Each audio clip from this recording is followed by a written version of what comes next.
Okay, my friends, we are moving right along here. Now we are in your second lesson in Module 3. This is all about understanding exposure and white balance. And I don't want to get too in the weeds here, but I do think it's important to understand exposure and white balance really well because, like I said, it's going to keep your images consistent throughout your social media and your promotional material. So first up, let's discuss exposure and white balance and give some definitions to both of them. So exposure is similar to brightness. However, it has a bias toward the highlights in the image. Those are the high points, the brightest points of the image. While brightness will increase or decrease the overall light level of the image, exposure will lean into the highlights more, and you're going to see the greatest change there.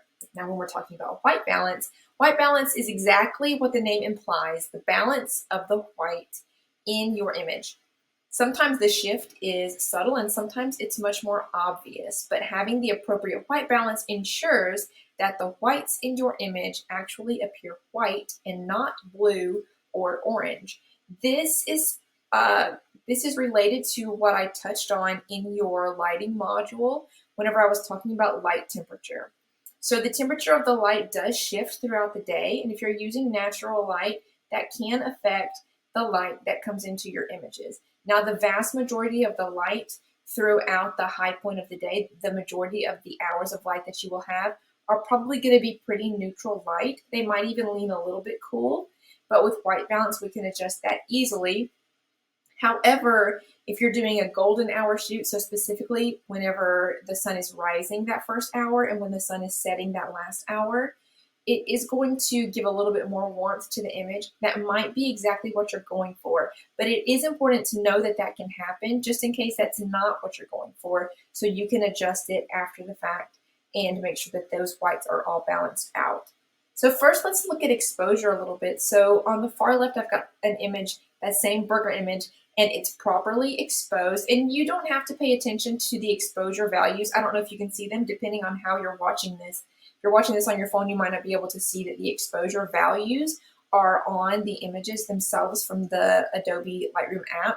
But you don't have to worry about those right now. We're going to go over all of this whenever we get into actually editing the images. So again, on the far left, we've got an image that's properly exposed. And in the center, I have the image and it is underexposed.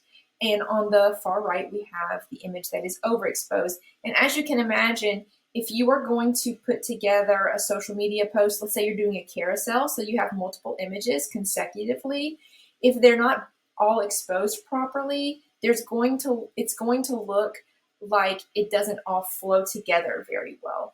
So having your images exposed nicely is really going to help keep everything really nice, and it's going to keep that continuity throughout. So now that we've looked at exposure, let's touch on white balance. So white balance, equally as important as exposure. Please remember that white balance is very important.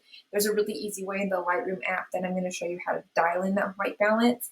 But let's just look at these images really quick. On the far left, we've got an image that's properly balanced. The whites are properly balanced. So there is no specific white in the image. I guess you could say that there is some white in the shine that's on that onion. But for the most part, the background is it's a white background, but because it's further back, it's giving more of a gray cast, which is fine, but it's neutralized. So we've got a neutral gray in the back. That image in the center, the temperature is very, very cool. So we've got a blue haze over the entire image, and you can tell, especially whenever you put it up next to an image that has proper white balance and an image that is too warm, you can really see all of the cool tones in this image. Now, here's the issue. If you don't properly white balance your image while you're editing, you may not see this. It may be too cool or too warm, but you can't tell because you're only looking at a single image. So making sure that you do all of the steps to properly white balance your image is going to make sure that that never happens, where you go to post an image and then you look at your feed and you say, wow, I had no idea that this image is way too blue and it just looks like it doesn't fit.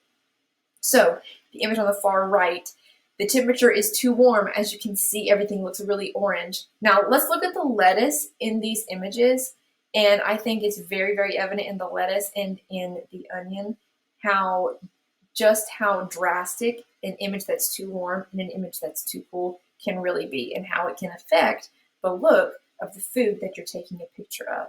So now that you've seen something that's properly white balanced, something that's too cool, and something that's too warm, I do want to let you know that whenever we jump into the Lightroom app, there's a way to white balance. And just in case you only want to use the native camera app on your phone, there are ways to white balance that way as well.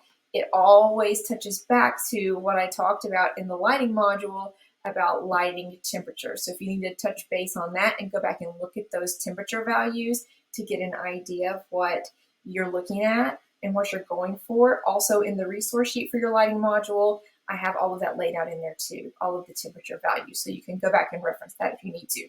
But now that we've gone over our white balance and our exposure, let's jump right into all of the ways that you can edit your images in the Lightroom app.